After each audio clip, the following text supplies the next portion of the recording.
Je bénis le Seigneur ce matin, je lui rends toute la gloire parce qu'il est saint, il est bon, il est grand.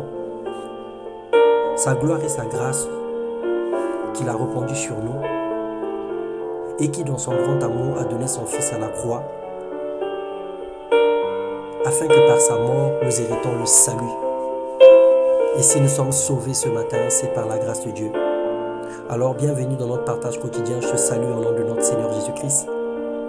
Le Seigneur te dit ce matin, lève-toi et prends possession de ton héritage. Lève-toi, prends possession de ton héritage.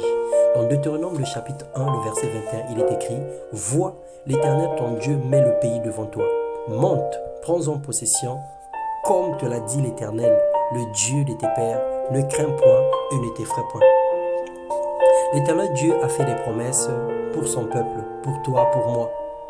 Parmi tant, il y a des promesses collectives et des promesses individuelles. Il a promis à son peuple le bonheur et la grâce, la sécurité, la santé et la protection divine. Il a promis à certaines personnes l'expansion de leur ministère ou vie professionnelle, conjugale et autres. Mais malgré cela, plusieurs d'entre nous sont restés au même endroit, sans changement, sans évolution. On se pose des questions sur l'authenticité de la parole de Dieu.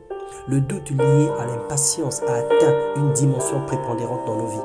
Alors pourquoi alors Dieu a-t-il menti ou alors que c'est nous qui n'avons pas compris? Mais nous savons que Dieu ne ment pas. Dans Deutéronome 6, le verset 10, il est écrit « L'Éternel ton Dieu te fera entrer dans le pays qu'il a juré à tes pères, Abraham, Isaac et Jacob. De te donner, tu posséderas de grandes et bonnes villes que tu n'as point bâties. » Le problème, c'est que tant que nous sommes immatures, c'est-à-dire des bébés spirituels, nous ne pouvons pas prendre conscience de notre héritage.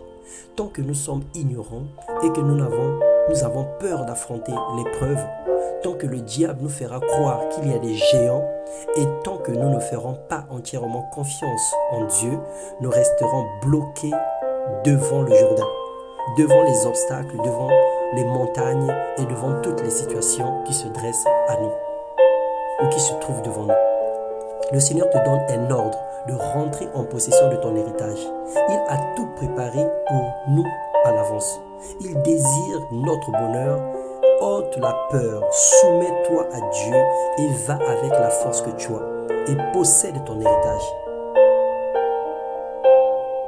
Alors Seigneur, nous sommes face à notre destinée. Nous demandons au Seigneur que nous sommes face à notre destinée. Et qu'il nous donne le courage et la capacité d'affronter tous les géants, afin que la victoire soit notre partage et que nous puissions posséder le pays. Que rien ne puisse nous effrayer, que rien ne puisse nous empêcher d'aller de l'avant.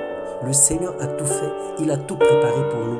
Alors c'est à nous de se lever, c'est à nous d'aller, de faire confiance à Dieu et d'accepter sa volonté, de prendre ce qu'il a prévu pour nous. Que le Seigneur te bénisse et te donne cette capacité ce matin dans le nom puissant de Jésus.